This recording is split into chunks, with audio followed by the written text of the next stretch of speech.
Hey everybody, Iceman50 here. Man, it's nice today. It's 55 or 56 degrees right now. It was 28 degrees this morning.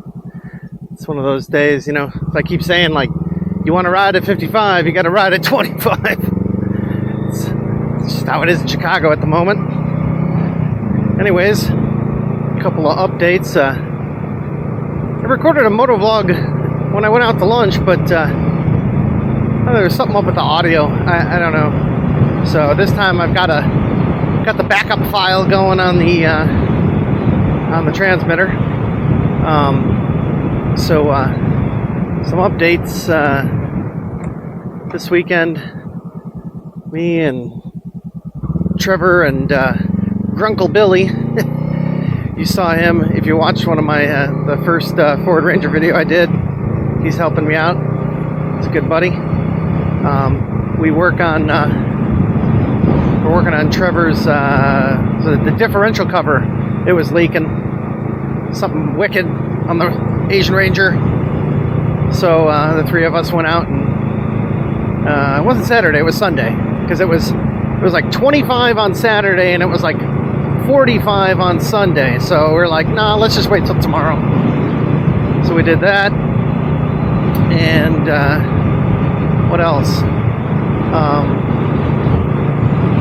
Finally able to. I ordered a few more parts for the Navi. When I first fell off of it, you know, it messed up a bunch of stuff. And I ordered all the pieces to replace everything that got messed up. And there were only 3 things that I ordered and that they just never shipped. And I don't know, it was like Honda Power Sports Nation. I don't know who it was. But I think I went to Honda Power Sports this time or something. And I was able to get, there were 3 things that were messed up. The headlight itself.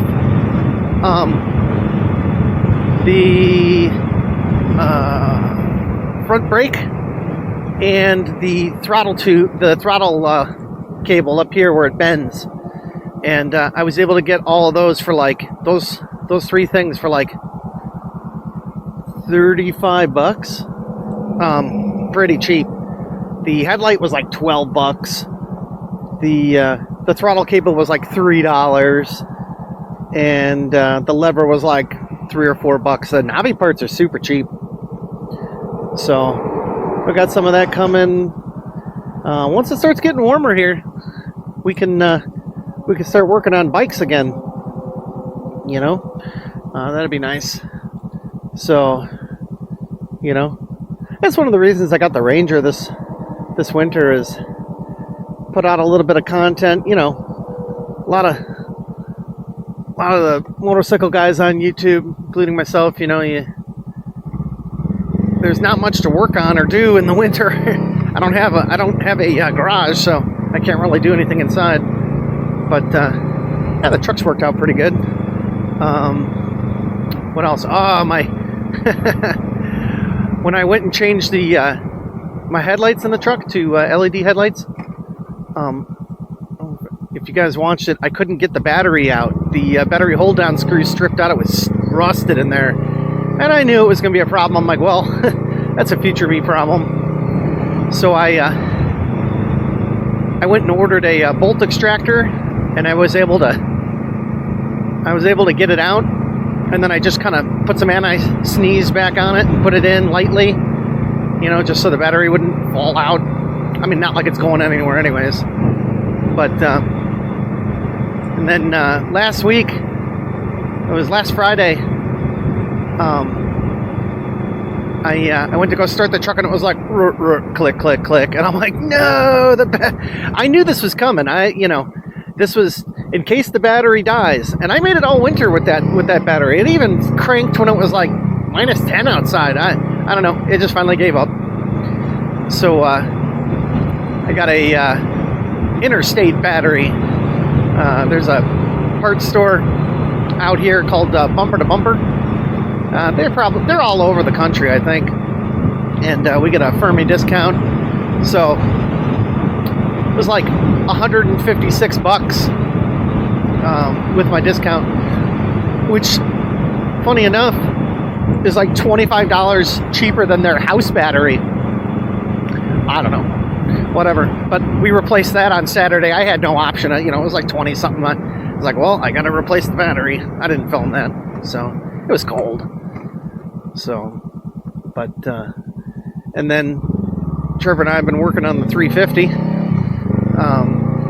It was just, you know, I got like the front turn signals hooked up, and I got a. It's interesting, the turn signals and stuff, they don't actually have like a ground wire that goes back. It just uses like the body of the turn signal itself, and then you're supposed to, you know, when you bolt that to the bike, that's how it gets ground. But the thing is that they kind of bolt like, I call them wings. These things kind of move around the fork tubes. It's where the headlight bolts to, and they're isolated somehow. They're just not getting ground there. So I'm gonna have to. I think the solution is, since the headlight bucket bolts to it and everything, I think, you know, I just got to get a ground from the bolt that goes into the headlight bucket, and we'll be fine. And but we had some other weird gremlins, like you turn it, you know, if it, you know how your kill switch, it's got a off, run, off, and all the lights and the running lights and everything work perfectly fine. Now, it wasn't doing this last winter, so who knows? And don't forget, I've already changed the wiring harness or whatever. But when you turn it to on, all your switched hot goes dead. But the bike will still start. I don't know. It's crazy. So this is the I'm suspecting the right-hand controls here with all your lights and everything. That's what I'm suspecting. I was able to. These things are like unobtainium, apparently. There's people on eBay selling them for like $160 or $170, which is, you know, sucks, right? But there's a company there's like 3 companies that I use. One of them is 4-into-1. The other one is David Silver Spares, and the other one is Common Motor Collective. And I was able to actually find a Japanese reproduction of the right side controls for $56. They look identical, made in Japan. I mean, how can you go wrong with made in Japan, you know? So, yeah, so I was able to, you know, score that instead of spending $170. And they're new. They're remanufactured or whatever, you know, they're reproductions. So, you know, they're not 50 years old. Think about that. That bike is 3 years older than me. I'm 48, so it's literally like 51 years old. So,